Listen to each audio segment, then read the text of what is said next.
warreen viidiyoo teessan qulqulleeffatanii sooshaal miidiyaa gargaraa irratti tamsaasuu feetanii fi warreen yuutuubaraa kan munii taatanii viidiyoo qulqullinaan hojjechuun dirqama isinirratti ta'ee qulqullina viidiyoo eeguudhaaf laaptooppii yookaan kaameraa gurguddaan hafees jettanii hin dhiphatina. Qabaannaan viidiyoo edit godhuudhaaf yaaddeen kunuu gayaadha. Assalamu alaikum warahmatullahi wabarakatuh. Ashama harka fuunee hordoftoota amantii garagaraa nageenyi rabbii isin haa baay'atu buleetti kabajamoo. Warreen viidiyoo tan dhaggeeffatan waa'ee editirii irratti jawwaala keessan xixiqqaadhaan bifa salphaatti viidiyoo teessan tolfachuu dandeessan. Kanaafuu viidiyoo tan dhaggeeffachuudhaaf yuutuubii Gadaa Orootuu faayilota miidiyoota sooshaal miidiyaa hordoftan hunda gara gubbaa Gadaa Orootuu ni jira waan ta'eef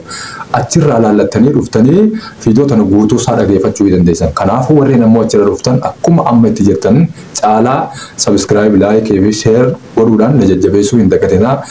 Amma immoo viidiyoo tana dhaggeeffachuudhaaf yookaan viidiyoo tana barachuudhaaf gara viidichaa haa ceenuu isinin jaa.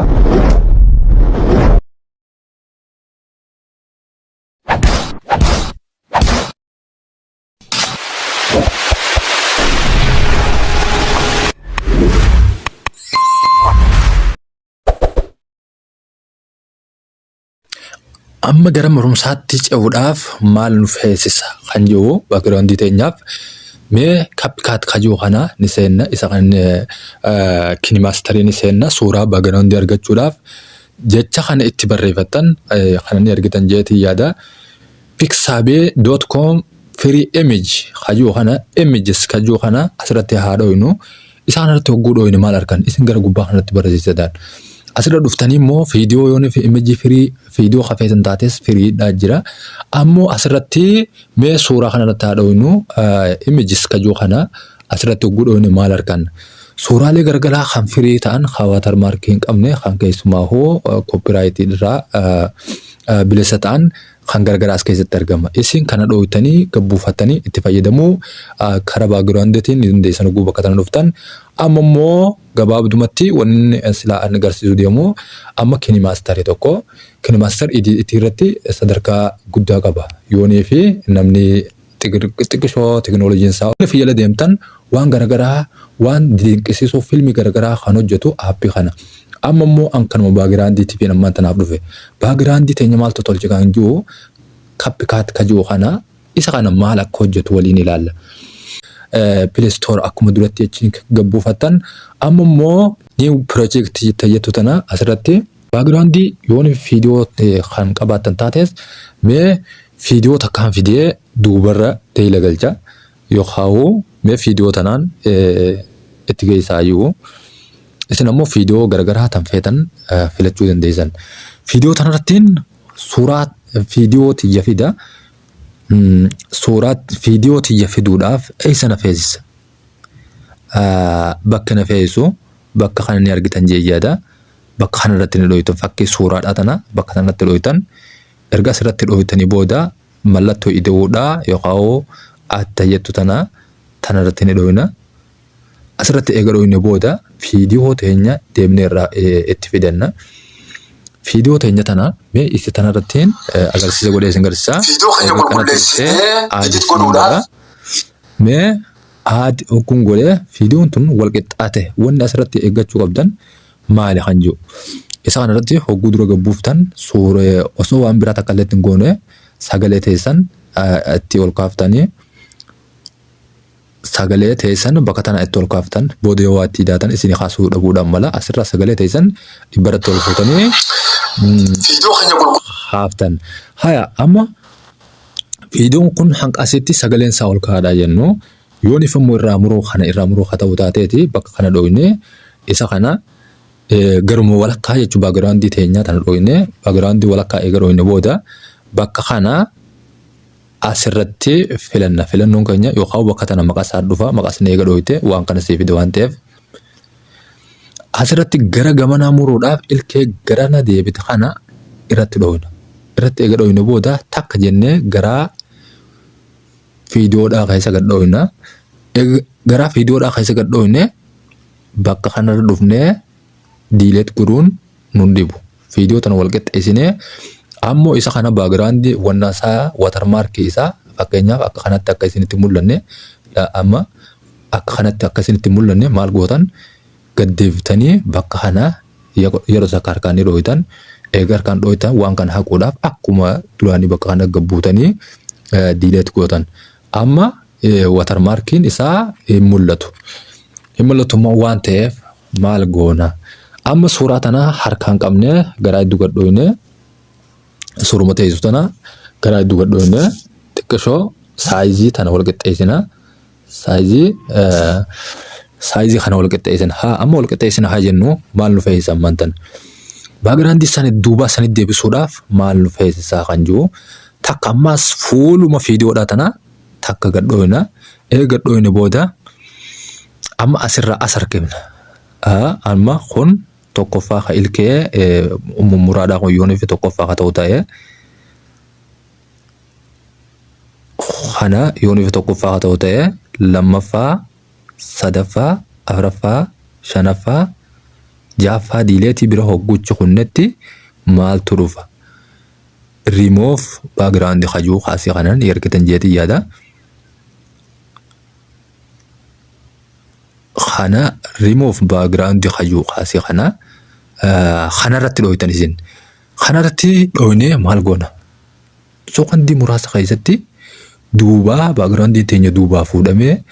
waan garagaraatiin suuraan keenya yookaan fiidiyoon teenya faayamtee jirti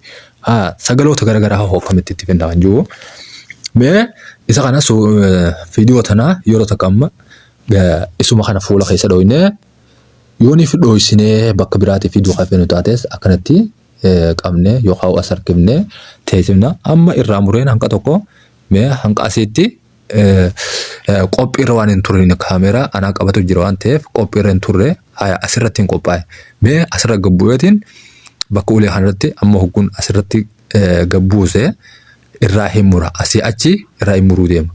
bakka kana achi irraa hin mura hanqanatti hin qophaa'e waan hin ta'eef hanqa asitti waan hin qophaa'iniif irraa hin mura hogguun irraa muru akkuma jennee bakka kanarratti gabbuuna bakka jalaa mallattoo ilkee lamaa tanarratti gabbuuna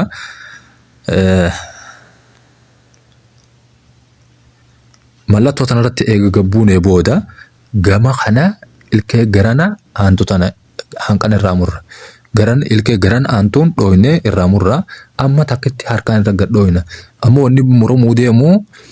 sookandii takkaa tuqaaja kanaan muramuu deema mee hanqana diileet bakka jiru kun namayyuu hin dhibu diileetiin kana irraa murree amma fiidiyoo tana baagiraandii wal qixxeessuuf as qabna harkumaan qabne as harkifnee wal qixxeessina eega wal qixxeessine fiidiyoon teenya tun akkamitti harkaan isin dhufuu ni qabdu akkami kan jiru mee gara iddoo gadhooyne yookaan akka gubbaarraa gad dhufte yookaan immoo jala ol dhufte yookaan gama sirraa ad dhufte godhuudhaaf yeroo duraatiif akkanatti xiqqeessinee keenye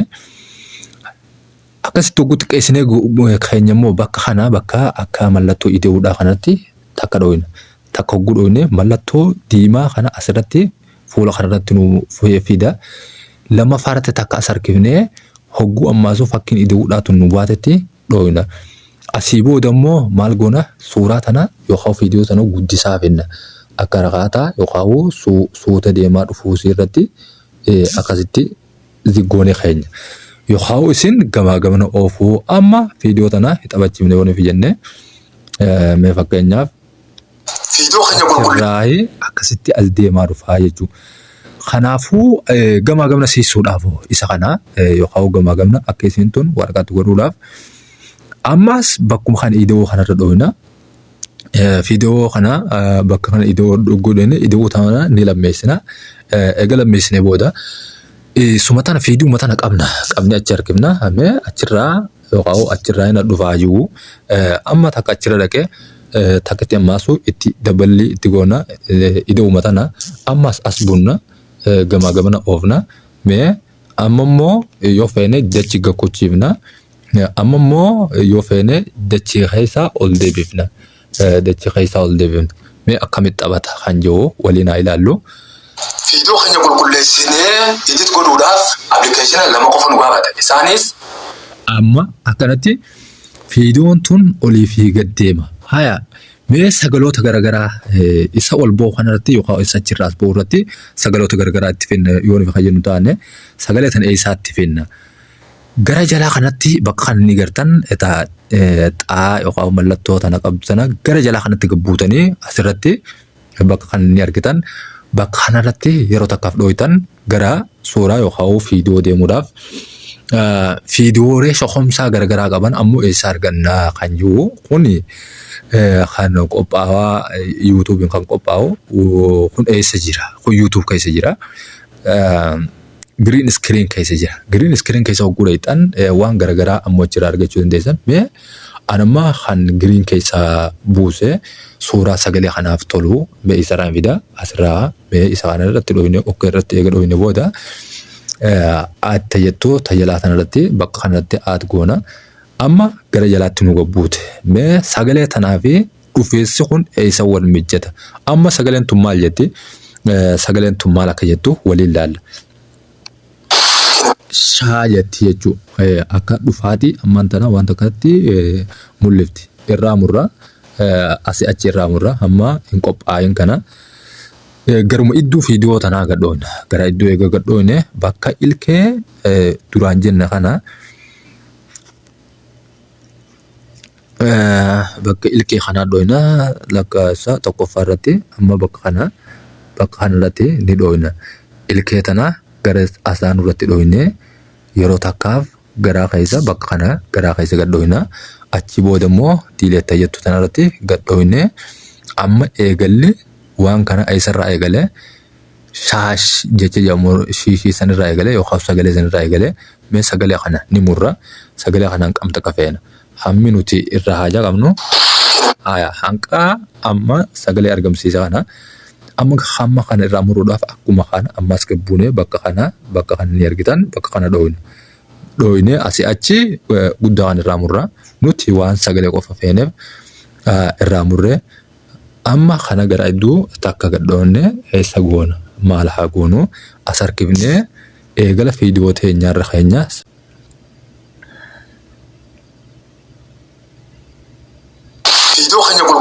akkas amma viidiyoon tuni sagaleen tun maal taate sagalee shokomsaadhaa fi ol bahinsi viidiyoo tanaa tokko ta'e amma kana kam goona fuularraa kaasuudhaaf iddoo gadhoonne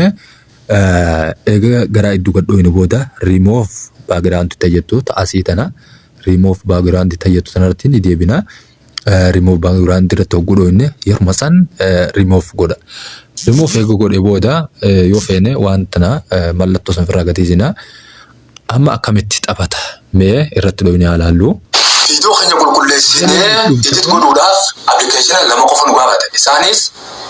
CapCut KineMaster. Akka kanatti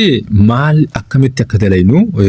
waan kanaan dalayna haaya mee mana suuraa keessa dalayna atte jettu tan magal jalaa ulee dheertuu tana gara jalaatti gabbuune bakka kanarratti dhooyna asirratti eega dhooyne maasuu yoo feene mana suuraa keessa deemne suuroolee garagaraa itti finna haaya mee suuraa takka itti finna amma mee an CapCutuma kanaan fida yookaan laaptooppii mee